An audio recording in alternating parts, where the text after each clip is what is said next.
Hello friends, welcome to Drama Fans Club. I'm back again with a new story, princess agent. लेकिन इस कहानी को शुरू करने से पहले एक रिक्वेस्ट है। जैसा कि आप जानते हैं कि मैं अपने पुराने चैनल पर चिंगलियो को एक्सप्लेन कर रही थी, लेकिन क्या हुआ मुझे भी नहीं पता, रातों रात उस चैनल को डिसेबल कर दिया गया। मुझे कॉपीराइट स्ट्राइक क्यों मिला वो मुझे भी समझ में नहीं आया, लेकिन मुझे आप लोगों के सपोर्ट की फिर से ज़रूरत है। जैसे आप लोगों ने मुझे पहले इतना प्यार दिया था, प्लीज़ मेरे इस चैनल को आते हैं हमारी नई कहानी पर, जिसका नाम है प्रिंसेस एजेंट, और ये भी एक रोमांटिक स्टोरी है। इसके मेल मेन लीड हैं युएन यू और फीमेल मेन लीड हैं शिव कियाओ। इनका नाम कहीं कहीं जिंग भी लिया जाएगा। तो आइए शुरू करते हैं एपिसोड 1। तो कहानी की शुरुआत में हीरोइन शिन जियाओ को गहरे पानी में दिखाते हैं, जहां नींद में उसके दिमाग में ये सारी बातें आती हैं कि सबको अपना फ्यूचर पता होता है, सबको पता होता है कि उन्हें अपनी ज़िंदगी किसके साथ बितानी है, लेकिन मुझे इस बारे में कुछ नहीं पता। इसके बाद जब वो पानी से बाहर आती है तो वो बेहोश होती है, तो एक आदमी उसे उठाकर एक घोड़ा गाड़ी में बिठा देता है, जहाँ पहले से ही कई और लड़कियाँ बंधक बनाई होती हैं। वहीं बेहोशी की हालत में फिर उसे अजीब अजीब से सपने आते हैं, जैसे कि उसकी माँ उसे आवाज़ लगा के बुला रही है, बेटा शिव जियाओ उठ जाओ, तुम्हें खुद अपने आप को बचाना होगा, तुम्हें यहाँ से भागना होगा। और जब वो वहाँ से भागती है तो एक आदमी उससे कहता है कि आज से तुम्हारा नाम जिंग जियाओ है। वहीं कुछ नकाबपोश लोग उससे कहते हैं कि तुमने खुद अपनी माँ को मारा है, और वो फिर वहाँ से भाग जाती है। उस पर अपनी माँ के खून का इल्ज़ाम भी लगा है। यही सब सोचते सोचते उसकी आंखें खुल जाती हैं, पर उसके जहन में अभी भी उसकी माँ की आवाज़ होती है, बेटा उठ जाओ। तभी उसके पास बैठी हुई एक और बंधक लड़की उससे कहती है कि सिस्टर आप इतनी देर बाद जाग गए। तो शिव जियाओ उससे पूछती है कि तुम्हारा नाम क्या है। तो वो लड़की उसे अपना नाम करली बताती है, और जब वो शिव जियाओ का नाम पूछती है तो शिव जियाओ उसे अपना नाम जिंग जियाओ बताती है। फिर करली पूछती है कि सिस्टर जियाओ आपको भूख लगी होगी ना, और वो उसे कुछ खाने को देती है, और फिर उससे पूछती है कि आपने किया क्या है जो आपको यहाँ लाया गया है। तो इस पर जिंग जियाओ कहती है कि मैंने बहुत बड़ी गलती की है। इसके बाद सभी लड़कियों को एक बहुत बड़ी फील्ड में ले जाके उतार दिया जाता है, और उन सबको पहनने के लिए नए कपड़े दिए जाते हैं जिन पर कुछ नाम लिखे होते हैं। करली कहने लगती है कि इन कपड़ों पर नाम क्यों लिखे हैं, इसका क्या मतलब है। वहीं दूसरी ओर 5 हैंडसम नौजवान हॉर्स राइडिंग करते हुए दिखाए जाते हैं, तो चलिए इनसे भी मिल लेते हैं। तो ये हैं नॉर्दर्न यान के प्रिंस यान जुन, और ये हैं वेई स्टेट के 13वें प्रिंस युएन सॉन्ग। इसके बाद वे हाउस होल्ड के सबसे बड़े बेटे वेई शुहा। नेक्स्ट हैं झाओ हाउस होल्ड के दूसरे बेटे झाओ जीफैंग। ये हैं युएन हाउस होल्ड की तीसरी पत्नी के पोते युएन हुए। नाम थोड़े कंफ्यूजिंग हो सकते हैं, लेकिन इतना तो ज़रूर समझ आ जाता है कि ये सभी बड़े घर की बिगड़ी औलादें लगते हैं। फिर ये सब लोग आपस में मस्ती मजाक करते हैं और एक गेम खेलने का प्लान बनाते हैं। फिर ये लोग एक दूसरे से पूछते हैं कि युएन यू कहाँ है। युएन यू है हमारी कहानी के हीरो। तो यान बताता है कि वो सबसे अलग है, वो हमेशा सिर्फ अपने दिल की सुनता है, उसका वेट करने से कोई फ़ायदा नहीं है, हमें अपना गेम स्टार्ट करना चाहिए। वहीं दूसरी ओर सभी बंधक लड़कियों को नए कपड़े पहना के फील्ड में लाया जाता है। वो एक दूसरे को देखने लगती हैं और समझ नहीं पाती कि ये हो क्या रहा है। तभी सिपाही उनके पीछे आते हैं और उन्हें भगाते हुए ले जाते हैं। वहीं फील्ड में स्टेज पर 5 राजकुमार आ जाते हैं और उन लड़कियों को देखने लगते हैं। फिर वो गेम के रूल समझाते हैं कि आज हम जो शिकार करेंगे वो कोई साधारण शिकार नहीं है। आज या तो हम इन भेड़ियों का शिकार करेंगे या फिर इन खूबसूरत लड़कियों का। तो गेम के रूल्स कुछ इस प्रकार हैं। इन लड़कियों को हमारे नाम वाले कपड़े पहनाए गए हैं, हर एक को कुछ तीर दिए जाएंगे। वो तीर हमें अपने नाम वाली लड़की को छोड़ के दूसरी लड़कियों को मारने हैं और भेड़ियों को मारने हैं। लास्ट में जिसके नाम वाली लड़कियां सबसे ज़्यादा बचेंगी वो विनर होगा। तो इस पर युआन सॉन्ग, जो कि इन सब में थोड़ा बेटर था, वो कहता है कि गेम सुनने में एक्साइटिंग लगता है लेकिन बहुत क्रूअल है, मैं इस गेम को नहीं खेलूंगा। लेकिन बाकी सबको ये गेम बहुत ही इंटरेस्टिंग लगता है और वो जल्दी से इसे खेलना चाहते हैं। तो इस पर युएन कहता है कि लोगों का शिकार करना एक गेम कैसे हो सकता है, मुझे बिल्कुल समझ नहीं आ रहा। तो युएन सबको समझाता है कि ये लड़कियां वैसे भी बहुत सारे पाप करके यहाँ बंधक बनाई गई हैं, कुछ दिनों बाद तो उन्हें वैसे भी मर जाना है, हम तो उन्हें फिर भी जीने का मौका दे रहे हैं। आज जो लड़कियाँ बच जाएंगी उन्हें हम मौत की सज़ा से बरी कर देंगे। तो प्रिंसेस यान जुन कहता है कि मैं इन इनोसेंट लड़कियों को नहीं मार सकता, मैं इस गेम से बाहर हूँ। तो उनमें से एक कहता है कि ठीक है, अगर प्रिंस यान जुन नहीं खेलना चाहते हैं तो हमें गेम शुरू करना चाहिए। तो तभी यान कहता है कि युएन यान भी यहाँ नहीं है, हमें उसका वेट करना चाहिए। तो इस पर ह्यू मुस्कुराते हुए कहता है कि उसका इंतज़ार करना तो बेकार है, वो इस वक्त ज़रूर किसी खूबसूरत लड़की के साथ वक्त बिता रहा होगा। अगले सीन में एंट्री होती है हमारे हीरो युएन यू की, जो अपने कमरे में दाखिल होता है। एक खूबसूरत सी लड़की उसके बिस्तर पर उसका इंतज़ार कर रही होती है, लेकिन वो उस पर ध्यान नहीं देता और कुछ पढ़ने के लिए बैठ जाता है। तो वो लड़की उसे कहती है कि रात बस खत्म होने वाली है, क्या तुम वास्तव में इतनी दूर बैठना चाहते हो। मैं जानती हूँ तुम्हें ठंड पसंद नहीं है और मैंने तुम्हारे लिए बहुत तैयारियाँ की हैं। तो ये सुन के युवैन उस लड़की के पास आता है और उसे घूरने लगता है। तो इस पर वो लड़की कहती है कि तुम मुझे इस तरह क्यों देख रहे हो, मुझे शर्म आ रही है। तो युवैन कहता है कि जिसने तुम्हें मुझे खुश करने के लिए भेजा है, अगर वो तुम्हें इस बात को कहते हुए देखता तो वो निराश हो जाता। इस पर वो लड़की उसको छूने लगती है और युवैन की जैकेट निकाल के फेंक देती है। फिर वो उसे खींचकर अपने ऊपर बिस्तर पर गिरा लेती है और उससे कहती है कि शुरुआत करने का मौका कभी भी लड़की को नहीं देना चाहिए। तो उस पर युवैन कहता है कि अगर मैं तुम्हें मौका नहीं दूंगा तो मुझे पता कैसे चलेगा कि तुम कितनी टैलेंटेड हो। ये सुन के वो लड़की उसके करीब आने लगती है और जैसे ही वो उसे किस करने वाली होती है तो वो अपने मुँह से एक नुकीली सी जहरीली चीज़ निकालती है। युवैन को पता लग जाता है और वो उसे धक्का दे देता है। तभी वो लड़की अपने असली रूप में आ जाती है और युवैन पर हमला करके खिड़की से कूद के वहाँ से भागने लगती है, लेकिन वो ज़मीन पर गिर जाती है और उसके मुंह से खून निकलने लगता है। जब युवैन रूम से बाहर आता है तो वो युवैन से पूछती है कि तुम्हें कैसे पता चला कि मैं तुम्हें मारने आई हूँ। तो युवैन कहता है कि मुझे तो शुरू से ही पता था कि तुम कुछ और करने के इरादे से आई हो। जिस पर वो लड़की पूछती है कि मेरी कौन सी गलती से तुम्हें शक हुआ मुझ पर। तो उस पर युवैन कहता है कि शुरुआत से जो भी कुछ तुमने किया वो सब तुम्हारी गलतियाँ ही थी। अब युवैन उसके पास बैठता है और उससे कहता है कि मैंने बहुत से हमलावरों को देखा है, लेकिन ऐसा ये पहला हमला है कि जिसने मुझे प्यार के जाल में फंसा के मारने की कोशिश की है। फिर युवैन अपने सिपाहियों को बुलाता है और वहाँ से जाने लगता है। तो वो लड़की कहती है कि रुको, मैं तुम्हें जहर दे चुकी हूँ, क्या तुम उसकी दवा नहीं चाहोगे, क्या तुम बचना नहीं चाहोगे। लेकिन युवैन उसकी बात पर ध्यान नहीं देता। वो अपने लिए घोड़ा मंगाता है और वहाँ से निकल जाता है। वहीं दूसरी ओर ह्यू गेम को स्टार्ट करता है और वॉल्व्स को बाहर निकालने के लिए कहता है। कुछ लोग वॉल्व्स के पिंजरे को खींच के लाते हैं और पिंजरे को खोल के उन्हें बाहर निकाल देते हैं। पिंजरा खुलते ही लड़कियां डर की वजह से चिल्लाने लगती हैं। वॉल्व्स पिंजरों से बाहर आते ही लड़कियों को देखकर उन पर टूट पड़ते हैं। उनके डर की वजह से लड़कियां इधर उधर भागने लगती हैं। वहीं लड़कियों को भागते देख ह्यू उन पर निशाना लगाने लगता है। तो ये देख के ज़्याओ सोचने लगती है कि ये हमें हॉन्टिंग टारगेट्स के जैसे यूज़ करना चाहते हैं। वहीं दूसरी ओर उन सभी लोगों को बहुत मज़ा आने लगता है। वो आपस में बातें करते हैं कि इन लड़कियों को मारना ज़्यादा आसान है।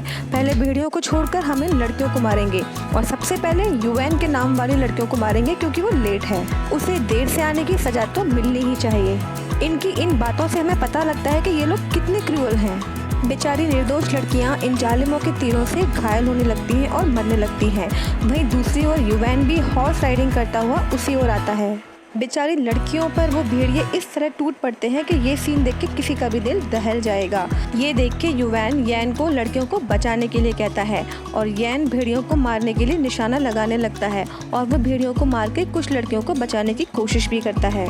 वो जिंग और करली दोनों को बचा लेता है और जिंग को देख के वो थोड़ा इम्प्रेस भी लगता है कि वो पहली नज़र में ही उसे पसंद करने लगा है। भेड़िए से बचने के बाद करली और जिंग फिर से भागने लगती हैं, लेकिन दुर्भाग्य है उनका कि उनके आगे फिर से एक और भेड़िया आ जाता है। ये देख के जिंग करली को धक्का देके छिपने के लिए कहती है और खुद भेड़िए का सामना करने के लिए खड़ी हो जाती है। तो युवैन वापस से भेड़िए पर निशाना लगा के उसे मार देता है और जिंग को बचा लेता है। तो ये देख के ह्यू उससे कहता है कि क्या तुम जीतना नहीं चाहते। तो इस पर युवैन कहता है कि मुझे ये गेम जीतने में कोई इंटरेस्ट नहीं है, मैं इस लड़की को पाना चाहता हूँ, इसलिए अब उसे हर्ट करने की कोशिश भी मत करना। तो ह्यू कहता है कि देखते हैं वो कब तक बच पाती है। वहीं जिंग के आगे अचानक दो भेड़िए और आ जाते हैं और वो उनका सामना करने के लिए तैयार हो जाती है। भेड़िए उसके हाथ को कस के पकड़ लेते हैं और उसे खींच के ले जाने लगते हैं। उसके दोनों हाथ बुरी तरह लहूलुहान हो जाते हैं, लेकिन तभी वो तीर उठाती है और एक भेड़िए को खत्म कर देती है। इसके बाद जब दूसरा भेड़िया उसके ठीक सामने आता है तो भी वो बिल्कुल नहीं घबराती। वो फुर्ती से पेड़ पर चढ़ जाती है और जब भेड़िया उसके पीछे पेड़ पर चढ़ने लगता है तो वो वापस उस पर निशाना लगाती है और अपने तीर से उसे खत्म कर देती है। ये देख के युवैन भी उससे इम्प्रेस हो जाता है। करली जो अभी तक एक पेड़ के पीछे छिपी थी, उसके पीछे भी एक भेड़िया आ जाता है और वो डरने लगती है, लेकिन तभी वहाँ जियांग आती है और उस भेड़िए को खत्म कर देती है। सभी लड़कियाँ फिर से भागने लगती हैं और तीरों से मरने भी लगती हैं। इसी में एक तीर आके करली को भी लग जाता है। ये देख के जिंग बहुत दुखी हो जाती है और एकदम शांत हो जाती है। कुछ देर बाद एक सिपाही गेम के ख़त्म होने का इशारा करता है। तब तक लगभग सभी लड़कियां मर चुकी होती हैं, सिर्फ जिंग बची होती है। युवैन कहता है गेम खत्म हो चुका है, इसलिए अब कोई शूट नहीं करेगा। अब जिंग करली के पास जाती है और उसे अपनी गोद में बिठा के रोने लगती है। करली मर चुकी है।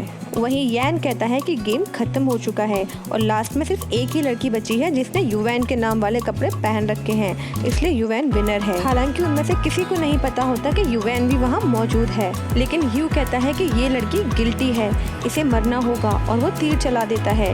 वहीं उसके तीर को रोकने के लिए यैन भी अपना तीर चला देता है और दोनों तीर एक साथ आसमान में जाने लगते हैं। वहीं तीसरा तीर युवैन भी चला देता है उसको बचाने के। ह्यू को अपना शॉट मिस होने पर गुस्सा आ जाता है।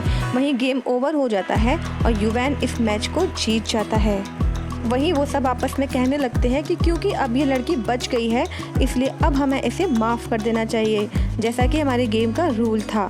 लेकिन ह्यू को ये बात पसंद नहीं आती और वो कहता है कि ये लड़की गिल्टी है, मैं इसे कैसे माफ़ कर सकता हूँ। तो वहाँ पर यैन कहता है क्या तुम सबके सामने चीटिंग करोगे। वहीं वी घोषणा करता है कि मैं इस स्टेट का प्रिंस हूँ और मैं इस लड़की को माफ़ करता हूँ। ये सुन के युवैन खुश हो जाता है क्योंकि वो जिंग को पसंद करने लगा था।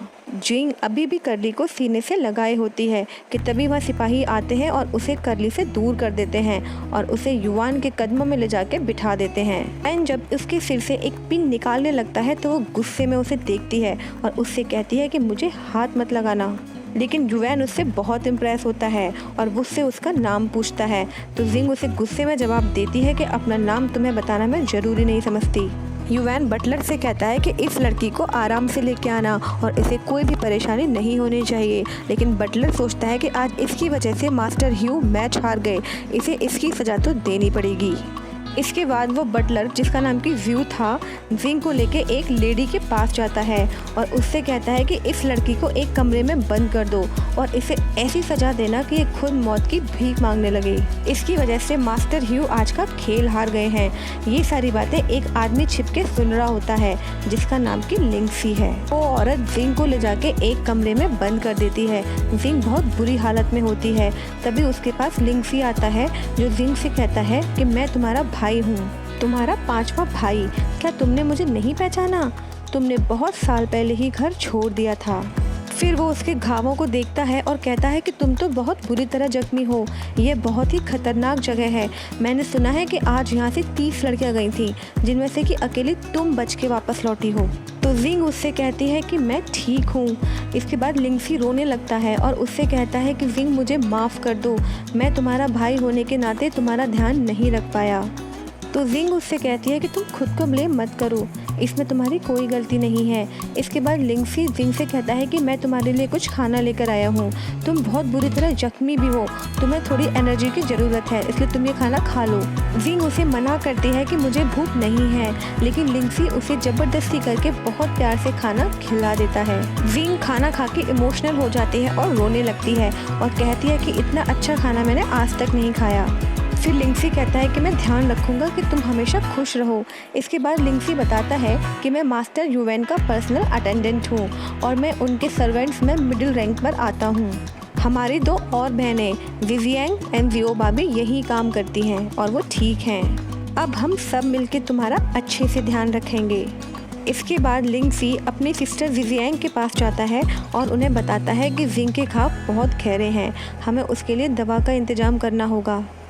मास्टर युवैन के हाउस होल्ड में बहुत सारी मेडिसिन हैं। तो इस पर सिस्टर जिजियांग कहती है लेकिन तुम मास्टर युवैन के अटेंडेंट अभी अभी बने हो, तुम्हें वहां जाने की परमिशन नहीं मिलेगी। और मास्टर युवैन बहुत ही कोल्ड हार्टेड है, यानी कि फीलिंगलेस हैं, उनसे हम डायरेक्टली मेडिसिन के लिए नहीं पूछ सकते। फिर लिंक्सी बताता है कि बटलर व्यू जिंग को मारना चाहता है और उसे सजा देना चाहता है। तो इस पर जिजियांग कहती है कि उसका तो पूरे हाउस होल्ड पर पूरा कंट्रोल है, हम उसे कैसे रोक पाएंगे, लेकिन तुम चिंता मत करो, मैं इसके बारे में कुछ सोचती हूँ। वहीं अगले सीन में युवैन निशाना लगा रहा होता है और यैन को समझाता है कि तुम्हें एक भी निशाना मिस नहीं करना चाहिए। तो यैन कहता है कि मैं जानता हूँ कि हमें हॉर्स राइडिंग और शूटिंग अच्छे से आनी चाहिए अगर हम इस टैलेंट से भरे शहर में रहना चाहते हैं। तो इसके बाद यैन कहता है कि प्रिंसेस शूर एर मेरे लिए बर्थडे पार्टी रखना चाहती हैं और मैं ऐसा नहीं चाहता, प्लीज़ मेरी मदद करो। तो इस पर युवैन कहता है कि इसमें मैं तुम्हारी मदद कैसे कर सकता हूँ। तो इस पर यैन कहता है कि तुम ऐसे मामलों में बहुत अच्छे हो और मुझे पूरा विश्वास है कि तुम कोई ना कोई रास्ता जरूर निकाल दोगे। तो इस पर युवैन कहता है कि तुम्हारी माँ महारानी दोवेगर की सबसे चहेती गोद ली हुई बेटी हैं और तुम्हारे पिता भी महाराज के बहुत ही क्लोज फ्रेंड हैं, तुम उनकी मदद क्यों नहीं लेते। तो इस पर यैन कहता है कि प्रिंसेस मेरे लिए बर्थडे पार्टी रखना चाहती हैं, मैं उन्हें अपनी छोटी बहन की तरह मानता हूँ, लेकिन वो मुझे पसंद करती हैं। तो इस पर युवैन कहता है कि एक रास्ता है, तुम्हारे बर्थडे की पार्टी में युवैन हाउस होल्ड में रख लेता हूँ और तुम्हारी तरफ से मैं सबको इनवाइट करूँगा। हमें ध्यान रखना होगा कि हमें इतने सारे लोगों को इनवाइट करना है कि प्रिंसेस को तुम्हारे पास आने का मौका ही ना मिले। ये सुन के यैन खुश हो जाता है और फिर पूछता है कि अच्छा एक बात बताओ, तुमने उस लड़की को क्यों बचाया, क्योंकि ये तो तुम्हारे नेचर में शामिल ही नहीं है। कुछ तो गड़बड़ है और वैसे भी वो लड़की बहुत तेज आंखों वाली है, एकदम जंगली बिल्ली की तरह। कहीं ऐसा तो नहीं कि तुम उसे पसंद करने लगे हो। तो इस पर युवैन कुछ सोचने लगता है और कहता है कि ऐसा कुछ भी नहीं है, वो लड़की सिर्फ एक मेड है, फिर भी अगर तुम्हें ऐसा लगता है तो तुम उसे रख सकते हो। तो यैन कहता है कि ज़रूर, उसे तो मैं ही रखूँगा। और इसी के साथ एपिसोड ख़त्म हो जाता है। तो हमारा हीरो बहुत ही हार्टलेस है और लड़की बहुत ही क्यूट है। इतने सारे लोगों के बीच में इन दोनों की प्रेम कहानी कैसे शुरू होगी ये देखना बहुत इंटरेस्टिंग होगा। तो बने रहिए मेरे साथ, जल्द ही इसका अगला एपिसोड में लेकर आऊँगी। लेकिन तब तक आप वीडियो को लाइक करें, शेयर करें, कमेंट करना ना भूलें और मेरे चैनल को सब्सक्राइब जरूर करें।